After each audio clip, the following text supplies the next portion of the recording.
La cité Tunkalafia pour la diaspora malienne à Banankoroni. Vous résidez à l'étranger, vous souhaitez faire partir du projet de la nouvelle cité moderne de Tunkalafia à Banankoroni, envoyez rapidement votre demande de réservation par WhatsApp au 00336 41 94 03 80 ou au 00336 77 83 04 14. La cité moderne Tunkalafia sera composée d'une vingtaine de maisons individuelles sur des parcelles de 300 mètres carrés, des appartements, des espaces verts, des aires de jeu pour enfants, salles de sport, etc. Le tout sur 1 hectare de terrain clôturé.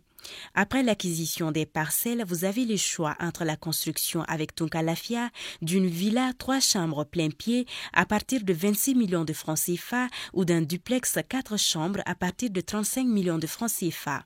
Vous pourrez aussi faire le choix d'acquérir un appartement en copropriété dans un des immeubles de la cité à partir de 17 millions de francs CFA. La parcelle de 300 mètres carrés est au prix de 4 500 000 francs CFA, payable en une seule fois ou sur 12 mois ou 18 mois. Le plan de financement de la construction se fera par la suite soit en individuel, soit dans un groupe de tontines de construction Tunkalafia. Le projet de cité Tunkalafia à Banankoroni, un havre de paix et de tranquillité pour un séjour ou un retour au pays serein et en toute confiance. Avec Tunkalafia, pour chaque Malien de l'extérieur, une maison à l'intérieur.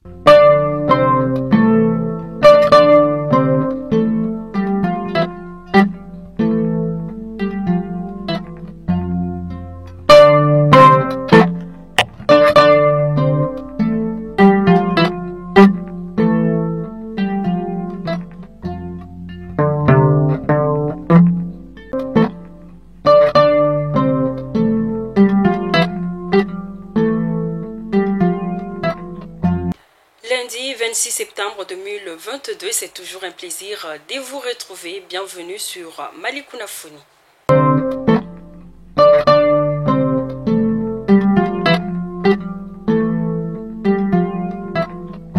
En marge des travaux de la 77e session ordinaire de l'Assemblée générale de l'Organisation des Nations Unies, le Premier ministre, par intérim, le colonel Abdoulaye Maïga, a rencontré samedi 24 septembre 2022 la communauté malienne de New York et de New Jersey. En effet, les représentants des Maliens ont félicité le chef du gouvernement par intérim pour l'allocution qu'il a faite à l'Assemblée générale des Nations Unies. Ils ont également réaffirmé leur soutien aux autorités de la transition.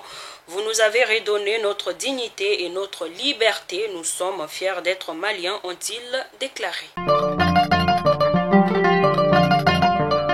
En effet, le bureau exécutif de l'Union nationale des travailleurs du Mali a suivi avec un vif intérêt l'intervention du Premier ministre par intérim, le colonel Abdoulaye Maïga, à la 77e Assemblée générale de l'Organisation des Nations Unies. Et le bureau félicite son Excellence Assimi Goïta, principal inspirateur de la diplomatie malienne, et l'ensemble des membres du gouvernement pour l'expression de fidélité à la partie malienne.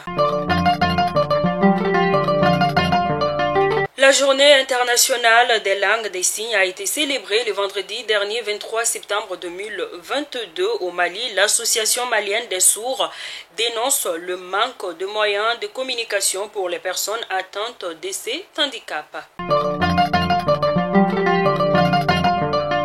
Selon nos confrères des studios Tamani, la MINUSMA et les FAMA ont effectué la semaine dernière la toute première sortie conjointe dans la zone de Menanka, localité en proie à l'insécurité.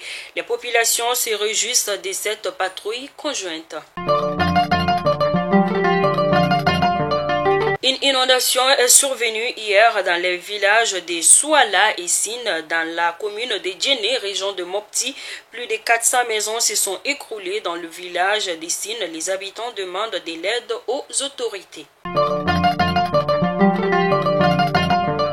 À présent, les actualités hors de nos frontières au Sénégal. 20 ans après le naufrage de Joola, c'était l'un des pire désastre marine civile de l'histoire. Dans la nuit du 26 au 27 septembre 2022, le Joola Ferry, parti des Iguior pour Dakar sombrait au large de la Gambie.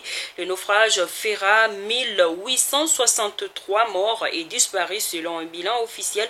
Plus de 2000 selon les associations de victimes. Seules 65 personnes ont survécu. Ainsi, nous souhaitons encore une fois, 20 ans après, toutes nos condoléances aux cœurs attristés, puisse l'âme des illustres disparus repose en paix. Fidèle abonné de Malikouna Founi, c'est donc tout pour cette page d'information. Je vous donne rendez-vous demain pour une autre édition. D'ici là, portez-vous bien, que Dieu bénisse les Mali et qu'il protège nos femmes. À demain. Merci.